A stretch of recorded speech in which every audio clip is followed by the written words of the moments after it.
کی قومی اسمبلی کے ترجمان نے کہا ہے کہ تحریک انصاف کے ارکان قومی اسمبلی کو استعفوں کی تصدیق کے لیے اسپیکر کے دفتر بلایا جائے گا۔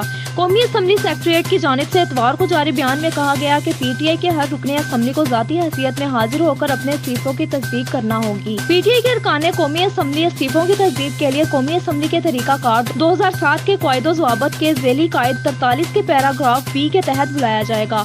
واضح ہے کہ پی ٹی آئی کے ارکان قومی اسمبلی کو 6 سے 10 جون 2022 تک استعفوں کی تصدیق کے لیے اسپیکر قومی اسمبلی کے چیمبر میں مدعو کیا گیا۔ ترجمان قومی اسمبلی کے مطابق باضابطہ طور پر مدعو کرنے کے باوجود پی ٹی آئی کا کوئی بھی ممبر قومی اسمبلی استعفے کی تصدیق کے لیے اسپیکر کے چیمبر نہیں آیا تھا۔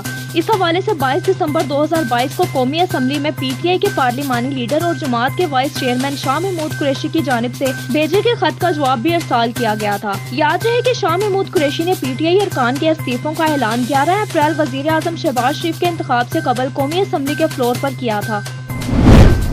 اسپیکر قومی اسمبلی راجہ پرویز اشرف استعفوں کی تصدیق کے لیے اپنے دفتر آ گئے، لیکن پی ٹی آئی کے وفد نے کل آنے کا کہہ دیا۔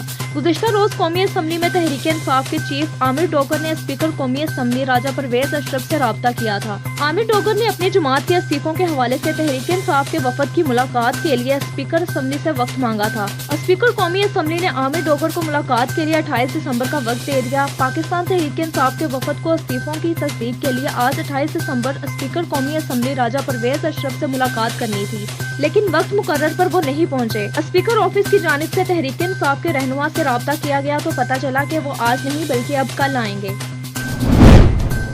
پنجاب میں سیاسی طوفان جنوری کی 11 تاریخ تک بظاہر کسی حد تک تھم چکا ہے۔ اب لاہور ہائی کورٹ فیصلہ کرے گی کہ گزشتہ ایک ہفتے میں ہونے والے سیاسی واقعات کی قانونی حیثیت کیا تھی۔ چیئرمین تحریک انصاف عمران خان نے اتوار کے روز اپنی رہائش گاہ پر صحافیوں سے غیر رسمی گفتگو میں کہا کہ لاہور ہائی کورٹ میں اگلی پیشی سے پہلے پرویز الہی پنجاب اسمبلی سے اعتماد کا ووٹ لے لیں گے۔ پیر کے روز انہوں نے اس حوالے سے اپنے قانونی مشیروں کے ساتھ ایک طویل بیٹھک کی، جہاں انہوں نے بتایا کہ اب اعتماد کا ووٹ ہائی کورٹ کی اگلی سماعت کے بعد ہی ممکن ہو سکے گا۔ قانونی مشاورت کی اس میٹنگ میں شریک ایک مشیر نے اردو نیوز کو نام ظاہر نہ کرنے کی شرط پر بتایا کہ اکثر ماہرین کی رائے یہ تھی کہ گورنر کا اجلاس بلانے کا وقت اور تاریخ گزر چکی ہے۔ اگر اسپیکر اب یہ اجلاس بلاتے ہیں تو تحریک انصاف کا یہ موقف کہ یہ اجلاس غیر قانونی تھا وہ کمزور ہوگا اور صورتحال مزید پیچیدہ ہو جائے گی۔ یا تو گورنر اعتماد کا ووٹ لینے کے لیے نئی ایڈوائز جاری کریں یا پھر عدالت کے حتمی فیصلے کا انتظار کیا جائے۔ وفاقی وزیر خزانہ اسحاق ڈار نے کہا ہے کہ ثابت کر سکتا ہوں ڈیفالٹ کا کوئی خطرہ نہیں، معیشت پر سیاست نہ کی جائے۔ پاکستان اسٹاک ایکسچینج میں تقریب سے خطاب کرتے ہوئے اسحاق ڈار نے کہا کہ پاکستان اسٹاک ایکسچینج کے ساتھ تعلق کئی سال سے ہیں، ملکی معیشت کی بہتری کے لیے کوشاں ہیں۔ پی ٹی آئی دور میں حکومت میں ایس ای سی پی پر توجہ نہیں دی گئی، ہمیں کارپوریٹ سیکٹر کی طرف توجہ دینے کی ضرورت ہے۔ ملکی معیشت کی بہتری میں اسٹاک مارکیٹ کا کلیدی کردار ہے۔ وزیر خزانہ نے کہا کہ ذمہ داری سنبھالی تو ایس ای سی پی اور اسٹاک ایکسچینج پر توجہ مرکوز کی۔ ہمارے گزشتہ دور میں پاکستان اسٹاک ایکسچینج جنوبی ایشیا کی بڑی اسٹاک مارکیٹ تھی۔ کاروباری طبقہ ملکی ترقی کے لیے حکومت کے ساتھ کھڑا ہے۔ ہمیں ماضی کی غلطیاں نہیں دہرانی چاہیے، ہمیں آگے جانے کے لیے کام کرنا ہوگا۔ ایک اہم خبر سے آپ کو آگاہ کرتے چلیں، فیصل وابڈا سینٹ کی رکنیت سے مستعفی ہو گئے۔ فیصل وابڈا نے اپنا استعفیٰ چیئرمین صادق سنجرانی کو پیش کر دیا۔ انہوں نے سپریم کورٹ کے احکامات کی روشنی میں استعفیٰ دیا۔ وہ پی ٹی آئی کی ٹکٹ پر 2018 میں سینیٹر منتخب ہوئے تھے۔ الیکشن کمیشن نے 2018 کے انتخابات میں کاغذات نامزدگی کے ساتھ دوہری شہریت پر جھوٹا حلف نامہ جمع کروانے پر فیصل وابڈا کو نااہل قرار دیا تھا، جس کے خلاف انہوں نے سپریم کورٹ میں اپیل دائر کی تھی۔ سپریم کورٹ نے فیصل وابڈا کو تاحیات نااہل کیس میں 2 آپشن دیے تھے۔ عدالت نے کہا تھا کہ اپنی غلطی تسلیم کریں اور 63(1)(c) کے تحت نااہل ہو جائیں۔ بصورت دیگر عدالت 62(1)(f) کے تحت کیس میں پیش و رفت کرے گی۔ فیصل وابڈا نے اپنی غلطی تسلیم کرتے ہوئے سینیٹر شپ سے استعفیٰ دے دیا تھا، جس پر ان کی تاحیات نااہلی ختم ہو گئی تھی۔